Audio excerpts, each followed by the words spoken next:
मैं उस समाज का वंशज हूँ जो परशुराम से शुरू होता है। मैं उस समाज का वंशज हूँ जो चाणक्य नीति से भरा हुआ है। मैं उस समाज का वंशज हूँ जो शस्त्र और शास्त्र दोनों को साथ में लेकर चलता है। मैं उस समाज का वंशज हूँ जहाँ बाजीराव पेशवा जैसे महावीर योद्धा थे। इस पवित्र दिन पर यानी कि परशुराम जयंती पर मैं पंड्या प्रांशु आपको नमन करता हूँ। नमस्ते। विष्णु भगवान के छठे अवतार परशुराम है। महर्षि जमदग्नि और माता रेणुका के पुत्र है परशुराम। परशुराम का जन्म सतयुग में दुष्टों का विनाश करने के लिए हुआ था, ताकि इस सृष्टि में मानवता और संस्कृति सुरक्षित रहे। महर्षि विश्वामित्र और गुरु कश्यप और भगवान शिव शंकर से विद्या प्राप्त करने वाले को यह वरदान है कि वो कल्प के अंत तक भी जीवित रहेंगे, यानी कि वे आज भी जिंदा है, शरीर जीवित है। द्वापर युग में श्री कृष्ण को वो तमाम अस्त्र शस्त्र दिए थे जिसे श्री कृष्ण युद्ध पर जीत हासिल कर सके। कर्ण और भीष्म पितामह द्रोणाचार्य परशुराम जी के ही शिष्य हैं। कहता है जगत में इतिहास हुआ एक ही नर ऐसा, रण में शेर जैसा और तप में महासूर्य जैसा। प्राचीन महिष्मती नगरी में है वंशीय क्षत्रियों का राज चल रहा था और उनका सम्राट था अर्जुन। यह वही अर्जुन था जिसे भगवान दत्तात्रेय से 1000 भुजाओं का वरदान मिला था। वह अपनी शक्तियां संभाल नहीं पाया। वो कहते हैं ना, जो शक्ति आने पर कर्तव्य भूल जाए उसका नाम रावण, और जो शक्ति और कर्तव्य को दोनों साथ लेकर चले उनका नाम राम। यही अंतर है राम और रावण में, और रावण और राम। बाकी दोनों तो बलवान ही। सशस्त्र अर्जुन उनका नाम पड़ा। सशस्त्र अर्जुन अपनी प्रजा पर अत्याचार करता रहा था, लेकिन एक दिन वह अपना संतुलन खो चुका था। वह एक दिन महर्षि के आश्रम में गया और उनको कहा कि हे मूर्ख ब्राह्मण, मैं तेरी गाय छीनना चाहता हूँ। तभी महर्षि ने कहा, बड़ी विनम्रता से कहा कि हे राजे, हे सम्राट, मैं अपनी गाय को नहीं दे सकता, क्योंकि ये मेरे पालन पोषण का, मेरे आश्रम का पालन पोषण का एकमात्र साधन है।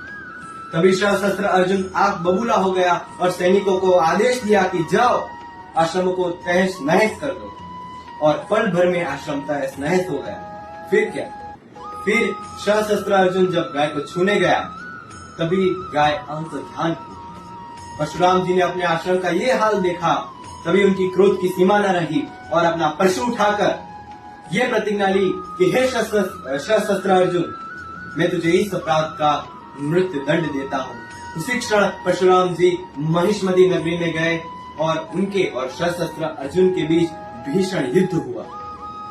पहले तो परशुराम जी ने उसकी हजार भुजाएं काटकर उसकी तुच्छता का उसे आभास दिलाया, एहसास दिलाया, और फिर उसका सर धड़ से अलग कर दिया। परशुराम जी ने मात्र सशस्त्र अर्जुन को मारा था, ना कि उनके पुत्र को और ना कि उनकी नगरी उजाड़ी। लेकिन एक दिन ऐसा भी आया कि सशस्त्र अर्जुन के पुत्रों ने महर्षि की हत्या कर दी, उनकी मृत्यु छीन ली।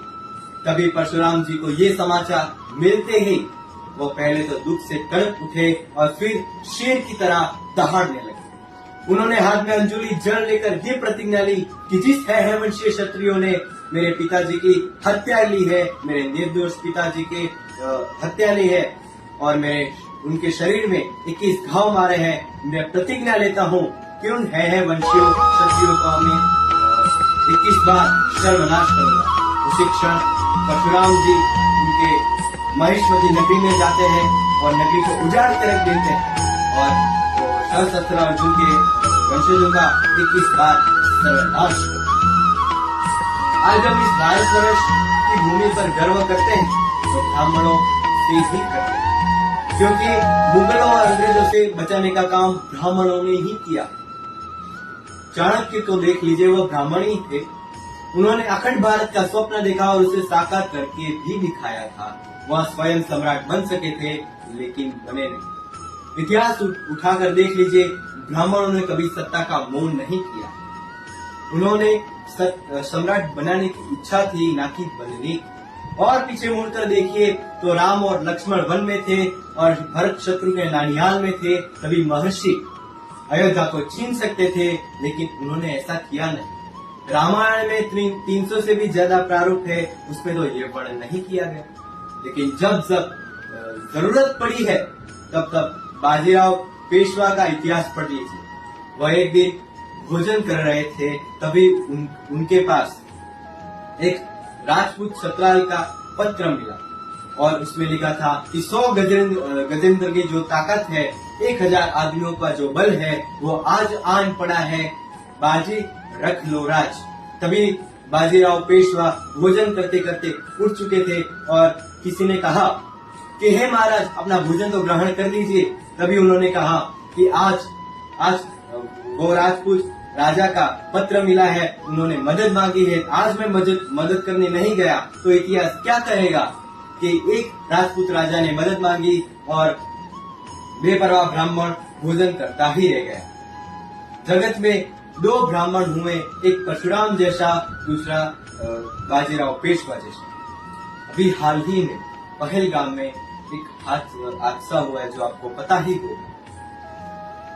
ब्राह्मणों, मैं आपको आह्वान देता हूं कि उठो, जागो, इतिहास लिखो, उन आतंकवादियों को टूट पड़ो, ऐसी चाणक्य नीति बनाओ और परशुराम जी को याद कर कर भारत माता की जय बोलकर और उन आतंकवादियों का नाश कर दो। जब जब जरूरत पड़ी है, जगत में जब जब जरूरत पड़ी है, तब ब्राह्मण ही आगे आया है और आज भी ब्राह्मण ही आगे आएगा। जय परशुराम अस्तु।